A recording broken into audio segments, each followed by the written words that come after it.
Yo, what is going on, everyone? My name is Nick, or the Notorious Fantasy, and in today's video, we're going to be going in depth into my week number 11 quarterback start or sit decisions for the 2023 fantasy football season. But before we can go in depth through every single game from Thursday Night Football all the way until Monday Night Football, I would like to ask that if you guys are new to the channel and you do end up enjoying today's video, that you please make sure to hit that subscribe button down below. And while you're down there, whether you are new to the channel or not, please make sure that you leave a like on today's video. It would help me out a ton. If you want to follow me on Twitter or X, please do so at NotoriousFantasy. So without further ado, let's get into my week 11 quarterback start or sit decisions for the 2023 fantasy football season. We begin with Thursday Night Football, the Cincinnati Bengals at the Baltimore Ravens. Now, in my opinion, this game has the ability to be one of the best primetime games of the year. I think this game does have the upside of being very high scoring. Joe Burrow's been a top 7 quarterback in 3 straight weeks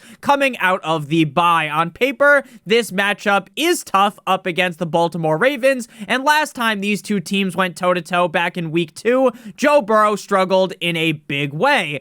But this is a much different Bengals offense and a much different and healthier version of Joe Burrow. Because if you remembered back earlier on in the season, Joe Burrow did not look like himself one bit. Now, I wouldn't rank Joe Burrow super high due to the matchup up against the Ravens, but he is a guy that you most likely can't afford to sit, right? It's not like you're going to galaxy brain and start Jordan Love over Joe Burrow this week. So Joe Burrow should be on your team in the starting lineup, assuming you don't have like Joe Burrow and another great starting quarterback on your team. Lamar Jackson is also going to be a start. For all of the praise I have given Lamar and for all of the praise that the media has given Lamar, he hasn't really been that good over the last 3 weeks. Now, the Baltimore Ravens offense as a whole has been on fire, but Lamar Jackson hasn't really been able to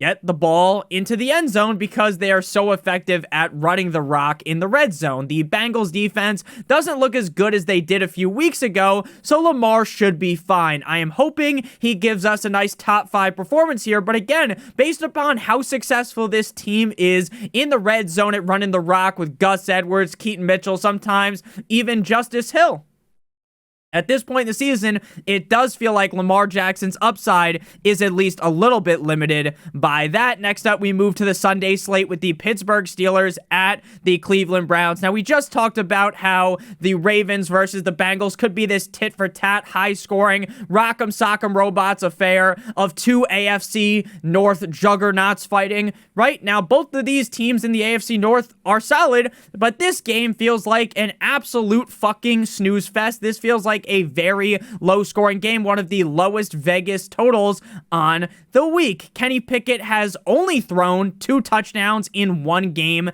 this season.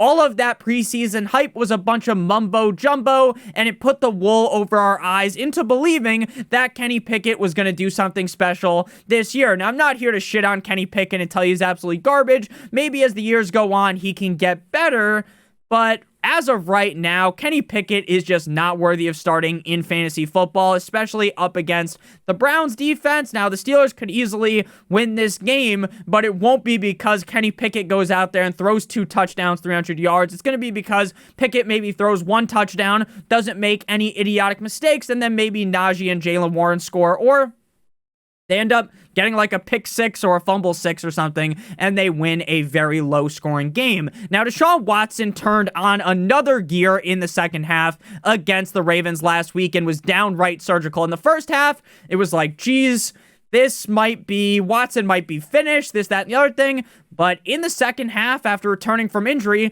the guy looked downright incredible. But now he plays in what I believe, like I've been saying, to be a low-scoring divisional game up against a great defense. Sit him down. But at least what we saw last week could be very promising for what might be a strong late season push for the massage man, Deshaun Watson. Next up, we move to the Chicago Bears at the Detroit Lions. Now, Jared Goff, I absolutely am enamored with this spot for Jared Goff up against the Bears. The Golfinata was firing on all cylinders against the Chargers in LA on Sunday with 333 yards and 2 touchdowns. Now, with how great the rushing attack is in Detroit, I think that does somewhat limit Goff's upside any given week. Because if Gibbs and Monty are so effective, is Goff really going to have that 4-touchdown game where he drops his nuts on the defense? Now, obviously, you don't need Goff to throw for 4 fucking touchdowns every single game to have a great day. But in order for him to have that truly week-winning performance for you, I think that might be not very plausible as of right now. Not because Goff can't do it, but because of how strong the 1-2 punch of Montgomery and Jahmyr Gibbs are. Now, I will end my talk on Jared Goff by saying that anything is possible up against the Bears defense, right? Jared Goff could start fucking flying in this matchup, and it wouldn't surprise me at all. Now, Justin Fields is a start, assuming that he plays. Jaquan Brisker, teammate of Justin Fields, stated that he believes yesterday that Fields will be back on Sunday, so that is very nice to hear. The Lions defense has felt like they have taken a nosedive as of recently, like Humpty Dumpty falling off the wall. I think there's very clear risk with starting Justin Fields this week coming off the injury, right? Anyone that tells you that Justin Fields is just this safety net, like wrapping a condom over your team, would be absolutely fucking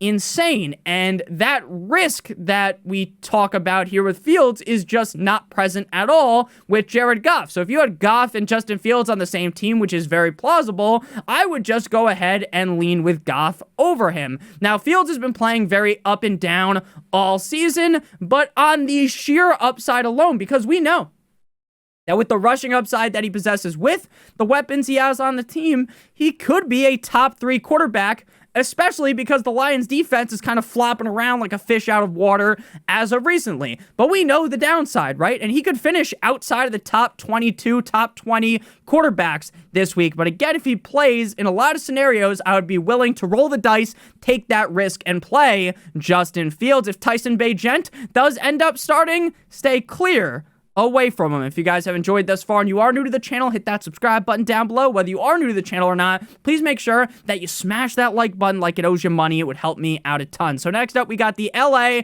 Superchargers at the Green Bay Packers in Lambeau. Now, Justin Fields is a guy that I make fun of all of the time, right?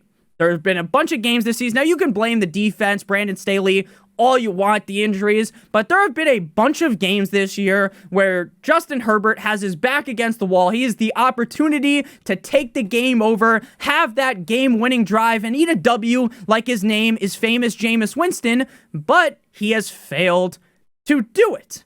And again, while I make fun of the clutch factor that everyone seems to just gargle on Herbert's balls for having, in fantasy football, that doesn't matter. Sure, would it help if he threw the game-winning touchdown in those 4 games? Of course it would. But he has still been a very reliable week in and week out, lock and loaded top 12 option. The Packers pass D is all right, but this feels like another solid game for Herbert, assuming that Keenan Allen plays. Now, if Keenan Allen was to miss, I would still play Justin Herbert, but I would have to move him down the rankings. Last week against the Detroit Lions was one of the most fun games on the year, and Herbert really balled in this one, over 300 yards with 4 touchdowns and 1 INT. Again, he is still one of the better quarterbacks in the league, and he is a no-brainer start every single week. Now, Jordan Love is another guy that I love to make fun of. I know at the beginning of the season, a lot of people were like, holy fuck, the Packers did it again. They traded for Favre, they drafted Rodgers, and now they have another heir to the Iron Throne in Jordan Love, because things were looking squeaky clean early on. No interceptions, no struggling. This was just straight up dominance. Whips and chains, 50 Shades of Grey style. But then recently, he started to kind of have his demise. Now, again, while you can make fun of Jordan Love all you want, he's still probably going to be a top 14, top 18 quarterback, anywhere from quarterback 14 to 18, which is start-worthy. Especially up against the Chargers defense. While they pay all this money for a great defense, while their head coach is a defensive-minded head coach, the defense sucks donkey cock.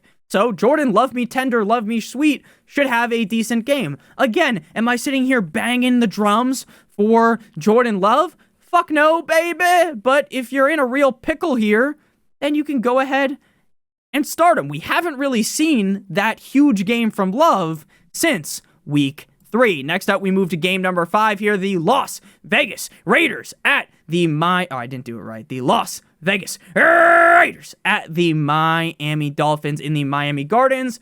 The Dolphins officially now on HBO. I think the new episode of Hard Knocks drops every single Tuesday, and the advertisement got me a little bit fired up as a Dolphins fan because it said the show was taking it as far as we can go. So if we can get to the Super Bowl, and I'm not saying we're going to get to the Super Bowl, but if we could get to the Super Bowl, we would get to see that shit behind the scenes.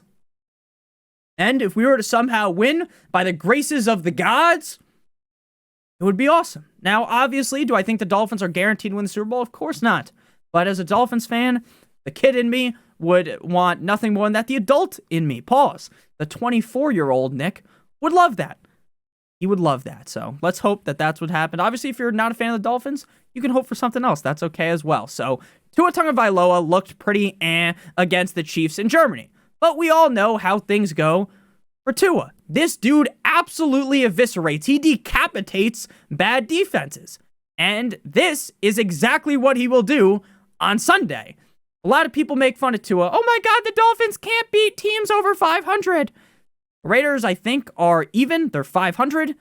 This should be a game where Tua just torches a bad defense. And at home, the Dolphins' offense typically is humming at a higher degree. Why is that?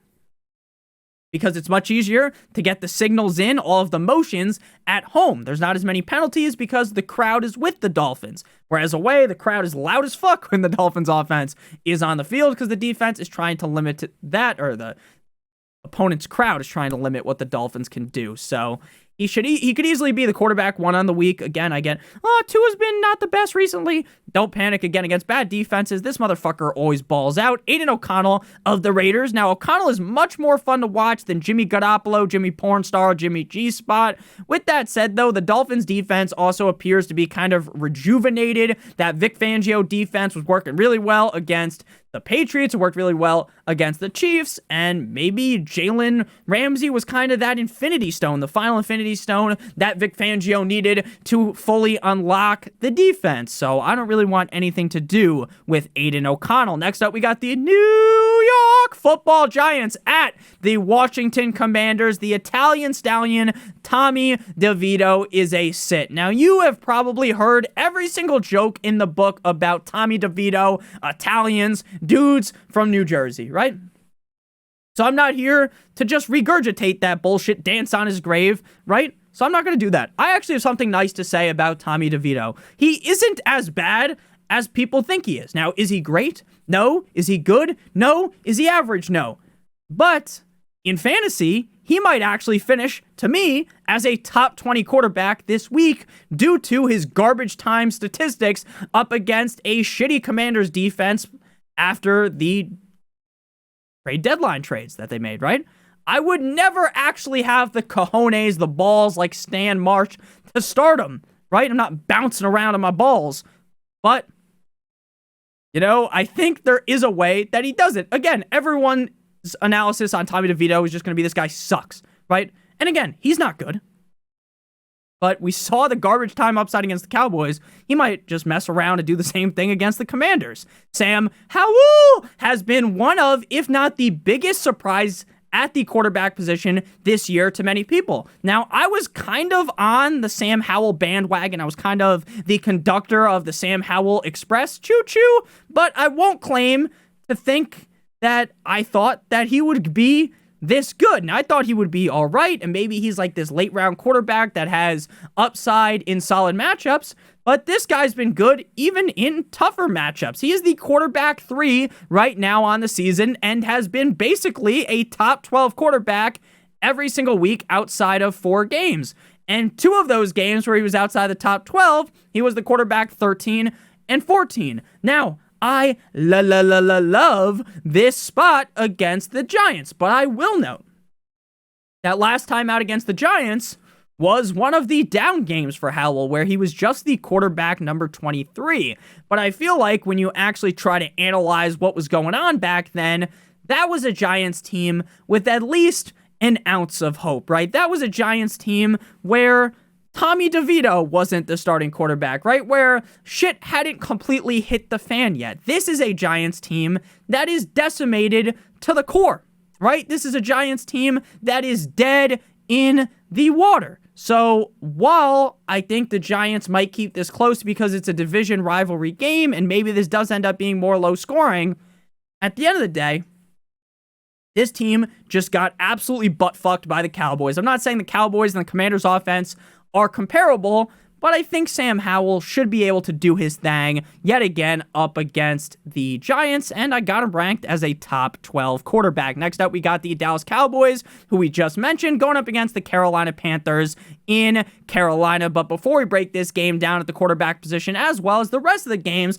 all the way up until Monday Night Football, I would like to give you guys a quick word for our friends and our sponsor over at Underdog Fantasy. Underdog Fantasy is the best place to play NFL Pick'em in the whole entire universe, and Underdog has a great offer for you guys today that we'll be talking about in just a couple of seconds. But first, I want to explain how Underdog's Pick'em game works. Now, I'm recording today's video after Monday Night Football. It's early Tuesday morning. It's like 1 a.m. So not all of the Pick'em picks are out yet. But for right now, we got the Bengals versus the Ravens in Baltimore on Thursday Night Football. For this game, we're going to have to go ahead and pick a minimum of 2 players from at least 2 different teams. So we're going to go with 1 player from the Bengals, 1 from the Ravens. We're going to go with Joe Burrow, higher than half an interception, and we're going to go with Lamar Jackson, higher than half an interception. I think the defenses are going to get at least 1 pick each in this game, and I think that is how this game is going to play out. It's going to be a close, gritty game between 2 AFC North rivalry teams. So if both of those picks hit, if Joe Burrow and Lamar both throw an interception, then we'll get 3 times our entry fee. If you do 3 picks, it is 6 times, 4 picks is 10 times, and 5 picks is 20 times your entry fee. Now, if you're new to Underdog Fantasy and live in one of these states on your screen right now, if you use promo code Notorious or click on the link in the video description, you will receive a first match deposit bonus of up to $100. If you deposit $100, they give an additional $100, $50, additional $50, $25, additional $25. The minimum deposit on Underdog Fantasy is $10. If you have a gambling problem, please make sure that you call 1-800-GAMBLER. Back on into things here, Mr. Dakota Prescott has been smacking the NFL around like a red-headed stepchild as of recently. 4 straight games inside of the top 3, and 2 of those games he has been the quarterback number 1, which did not look at all like what we saw to Dak early on in the season. It's like the reverse of Jordan Love. Jordan Love came out on fire. Dak Prescott came out on ice, right? And then recently he's really stepped things up. One of those huge games as the quarterback one came last week up against the Giants with over 400 passing yards with 5 touchdowns and 1 interception. I fully expect this man to go balls deep into the metaphorical ass of the Carolina Panthers here. But my only worry here is that this game may get out of hand and they will stop passing the ball. But that was also my worry last week, and that wasn't the case, so I wouldn't worry too much. Ooh. For a sit, we're sitting Bryce Young. Now, people continue to really take a dump on Bryce Young, Cleveland Steamer style weekly, due to him not being as good as CJ Stroud, and I get it, maybe some Panthers fans are frustrated, but I don't really think we should judge Young too harshly for his NFL career, right? It's been, 1 year. Hasn't even been a full year yet. And we all remember how off Trevor Lawrence looked in his rookie year. Even with that said, I would not panic at all if I had Young in Dynasty or if I was a Panthers fan. I don't think you can start him in fantasy against one of the best defenses in the NFL this week, but it's not like the guy's completely fucking washed or something. Next up, we got the Atlanta Titans at the Jacksonville Jaguars. Now, Trevor Lawrence, I am not even kidding when I do declare that Trevor Lawrence literally looked like Sam Darnold when he was seeing ghosts against the Patriots in prime time all those years ago. That's what Lawrence looked like last week. The motherfucker had 0 touchdowns with 2 interceptions for a grand total of, drumroll please, 4 fantasy points. Lawrence has honestly been pretty bad this season and definitely did not live up to my expectations at all. I think he bounces back this week up against a bottom tier Tennessee Titans defense, but I can't even puff out my chest and say that, right? I can't pull a Johnny Bravo here, right? I can say it, but I'm not gonna sit here and like lie straight to you guys and be like, yeah, I'm uber confident in that. To me, he's a fringe start, even up against one of the worst pass defenses in the National Football League. Will Levis, after he popped his NFL cherry with 4 touchdowns and 0 picks in Week 8 versus the Falcons, everything has been very downhill. Now, just like Bryce Young, right, I'm not going to just dump all over this guy, especially especially Levis. Like, the guy's played 3 games in the NFL. But even up against a pretty Jags defense, I have to sit down Levis until I see more of him. So to recap here, Lawrence is like a fringe start. Levis, clear sit. Next up, we got the Arizona Cardinals at the Houston Texans. Kyler Murray, in his first game back after suffering a pretty brutal injury last season, he looked like he never left. He looked as fresh as we normally see Kyler Murray. He had almost 250 passing yards with 33 rushing yards, and on one of his biggest rushes, the man ran like 69, very nice, I like, yards to get like 15 yards. It was truly impressive. If anyone watched that game, he was like he was playing fucking Tecmo Bowl. He was as like Bo Jackson. He was running left, running right, just fucking doing like circles. And I made this joke all of last year, but we haven't been able to make it this year. Kyler Murray runs like a little kid who has stolen your phone. Have you ever like been with like your little cousin and he like takes your phone and he runs like this? You know, he's like running away like a little kid. You know, that's how Kyler runs. And it's funny because he's short, right? Haha. But in reality, he does actually run like that. Now, Kyler had 1 touchdown with 1 INT last week as the quarterback, 13. The Texans defense is a little bit better than people give him credit for, but Kyler should still finish anywhere from quarterback 10 to 14, which is obviously start worthy. And I would definitely feel a lot more confident in Kyler compared to Trevor Lawrence. Now, CJ Stroud has put up back-to-back straight up masterclass performances and is at this point in the season a stone cold lock to win Rookie of the Year. Now, I doubt that he wins MVP. I know a lot of people are talking about, oh, maybe CJ Stroud wins the MVP. I think it'll probably end up being like Mahomes, even though Mahomes hasn't played that good. Like, it might just end up being Mahomes. Hurts, maybe Lamar, maybe Tua. I don't think CJ Stroud's going to win it in his rookie year, but if he keeps playing like this, anything is possible, baby. Last week in Cincy, he had 23 completions on 39 attempts for over 350 yards and 2 touchdowns with an interception. The Cardinals are an absolute dog shit defense, so I expect Stroud to finish at the very least as a top 8 quarterback this week. Next up, we move to the Tampa Bay Buccaneers at the San Francisco 49ers. Now, when we talked about Trevor Lawrence, I didn't really talk too much about the game as a whole against the 49ers. That game was a straight up disaster. Both of those teams came out of the bye. The 49ers looked brand new, like Kyler Murray, right? Looked like he never left. He was like, oh, look at the 49ers. This is the 49ers that we're used to. And the Jaguars looked like the Jaguars that you were used to from when you were younger, right? When the Jaguars sucked donkey cock. And it was like almost hilarious because one team looked so ready out of the bye and the other team was just completely limp dick. And, you know, the Jags didn't have any Viagra there because things were going very, very, very, very wrong. Brock Purdy, Big Cock Brock, looked officially back last week. 19 of 26 for 296 yards and 3 touchdowns with 0 INTs. Solid matchup here, and with Deebo Samuel back, I expect another, at minimum, top 10 performance. Now, when it comes to Baker Mayfield, I love Baker Mayfield more than Charlie Sheen loves winning. That's such an old joke. People are going to hate that one, but are you bipolar? Because I'm bi winning. That was hilarious when I was like 11 or 12. Baker has been on a tear recently, right? This man has had 4 straight games inside of the top 12 at the quarterback position. With that said, this matchup is where things go to kind of crash and burn. Now, I know Baker. I know he could bounce back after this. But against the 49ers defense that looked like a bat out of hell last week, you better believe Baker's going to be on the struggle bus here. The 49ers had Trevor Lawrence looking like Jamarcus Russell.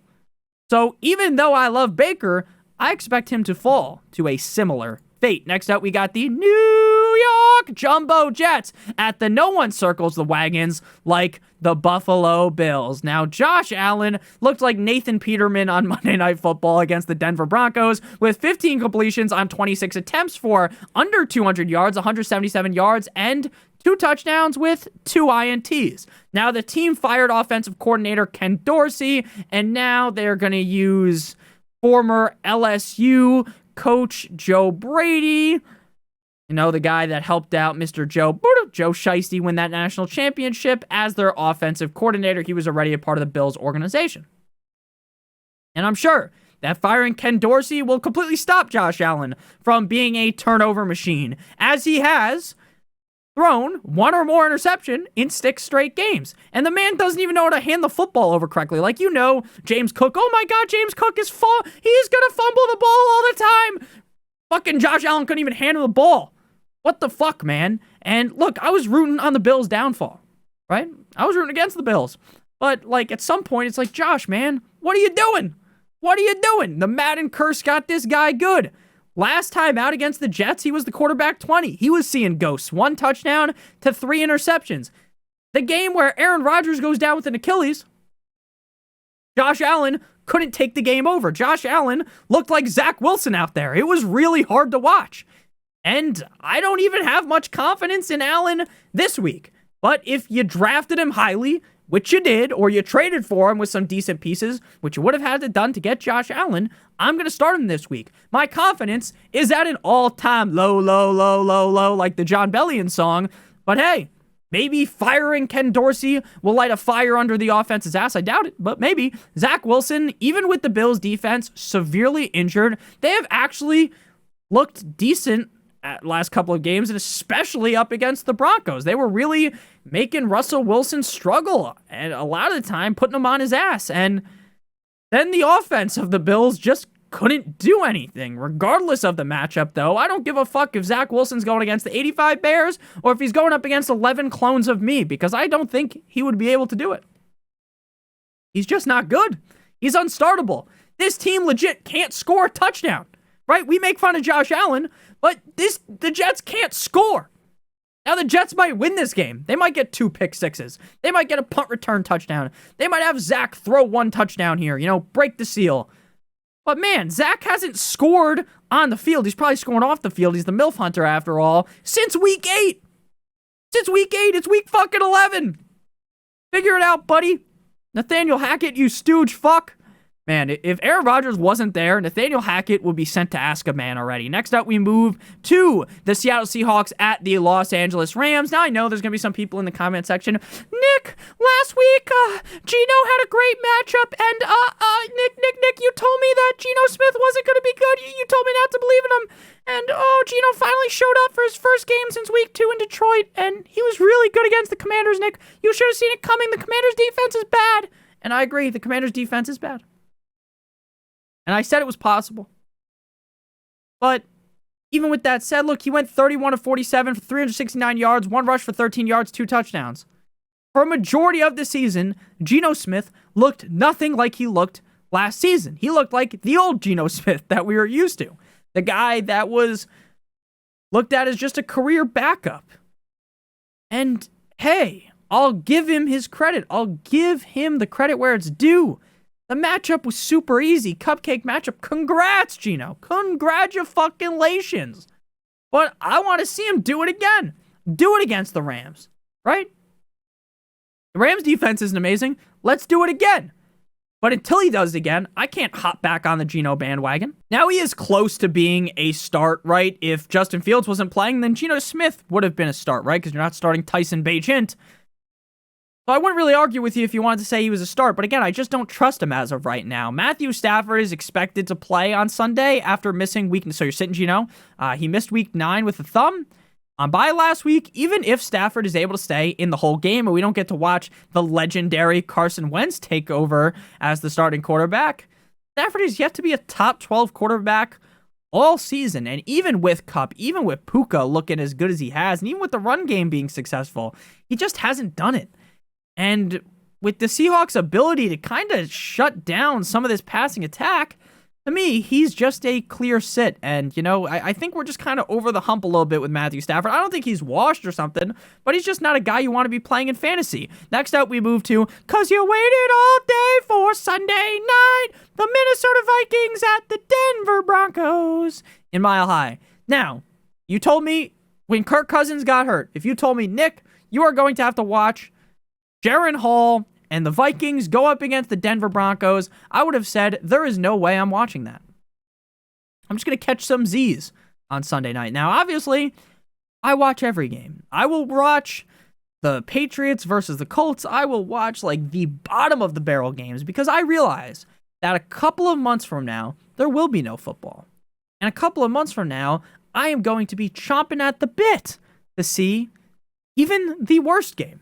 But this game actually is going to be kind of fun. Mr. Unlimited versus the astronaut, the pastronaut as they're calling him, Joshua Dobbs. Dobbs has been on a warpath, Dobby, even ever since he showed up in Minnesota with 2 straight weeks as a top 5 quarterback. I know the Broncos defense has looked better, but I still feel like Dobbs is a reliable start this week. He has yet to throw an interception as a Minnesota Viking. Now, obviously, that's going to change eventually.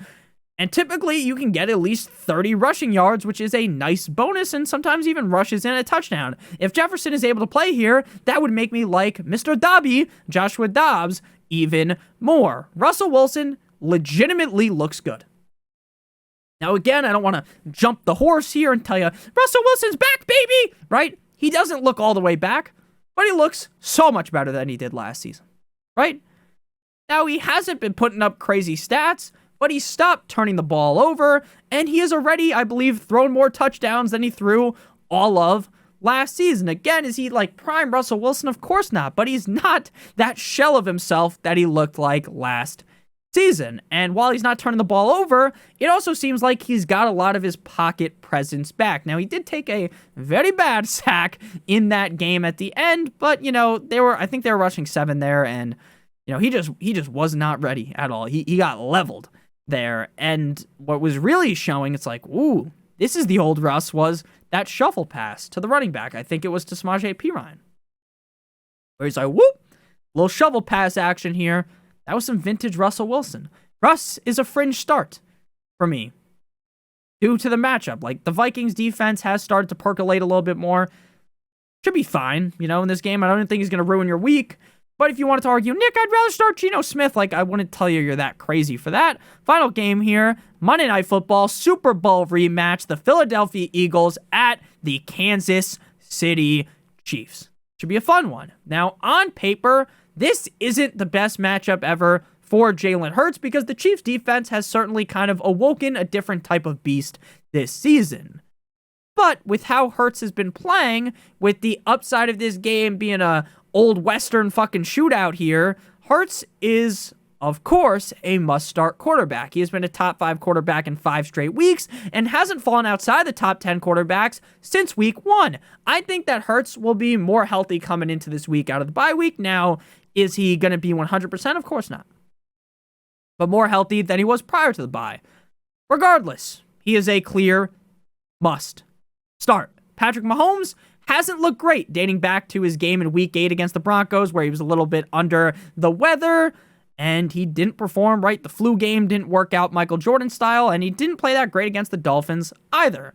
With that said, coming out the bye week, I expect this whole offense to really step things up. This is kind of like a playoff game. Now, something that I don't think a lot of people really understand is that the Chiefs during the regular season are almost just fucking around.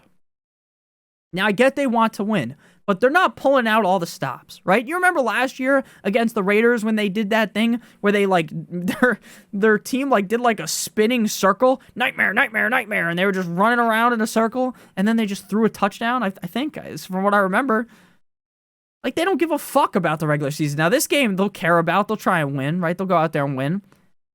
Maybe. But, once it comes to the playoffs, Mahomes, I was shitting all over Mahomes last week, or prior to the bye week, because as a Dolphins fan, I wanted the Dolphins to win. The Chiefs just don't, they're going to look way different in the playoffs than they look now. I think they're going to step things up, though. Against the Eagles secondary, which has been pretty mid, I truly expect at least a top 3 performance out of Sir Patrick Mahomes this week. So that just about does it here. If you guys are new to the channel and you did end up enjoying, make sure you guys hit that subscribe button down below. It's the easiest smash you will ever have. And if you are new to the channel or not, make sure you guys leave a like on today's video. It'd help me out a ton. Check out one of the videos on your screen right now if you haven't seen them already. I love you guys all so much. I hope you have a great rest of your guys' day. We'll be back later with the tight end start or sit decisions. Love you guys all. Have a great one. As always, good boy.